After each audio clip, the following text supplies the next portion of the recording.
Da, da, domnul Roman, vă ascultăm. Spuneți dumneavoastră povestea dumneavoastră care ați avut-o, vă rog. Mă numesc Roman Răzvan, născut în București în 1956. Așa, am 56 de ani.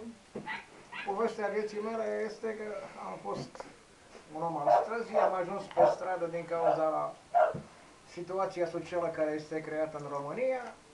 Trăim timpurile care le trăim. Auzind de situația în care eu trăiesc, domnul Petre de la Valea lui Anache a încercat să mă contacteze, m-a găsit pe stradă și totuși mi-a acordat un sprijin pe care alte persoane, când ne vedeau, ne huleau și le cădeam în disgrație.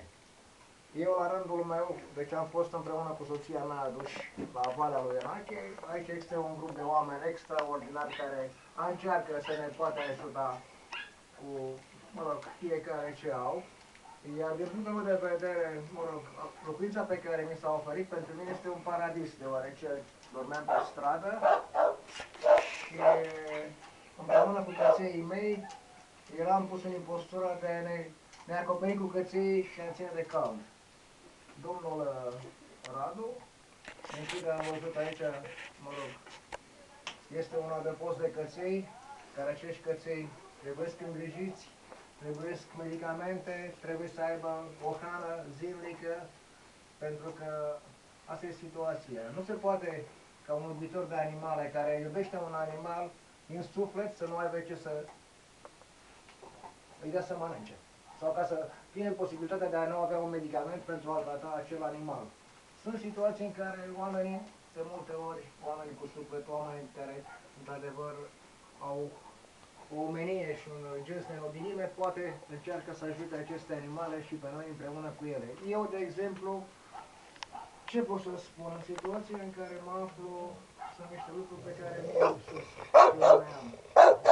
De exemplu, un arătas cu o butelie, un covor pe jos, o pernă, o plapumă, ceva care uneori în gospodărie îi prisosește, care pentru mine oricând ar fi binevenite de a avea și eu ca orice om.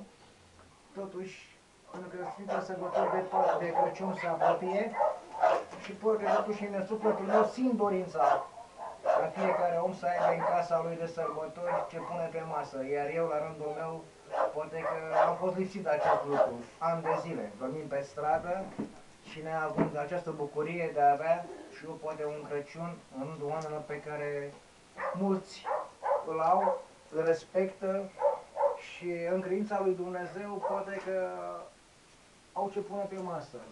Totuși, dacă există sau sunt oameni cu suflet, cu demnitate și omenie care pot ajuta niște oameni care au fost nepăstuiți de soartă, de a fi în vârtejul vieții și de a avea această povară grea, de a nu avea o locuință și nu avea un adăpost asupra capului, mi s-a oferit acest lucru prin datorită unor oameni de mare caracter. Doamnei Monica și domnului Radu, de la Valea lui Anache, care a făcut ceva pentru ei pe care alții n-au făcut-o.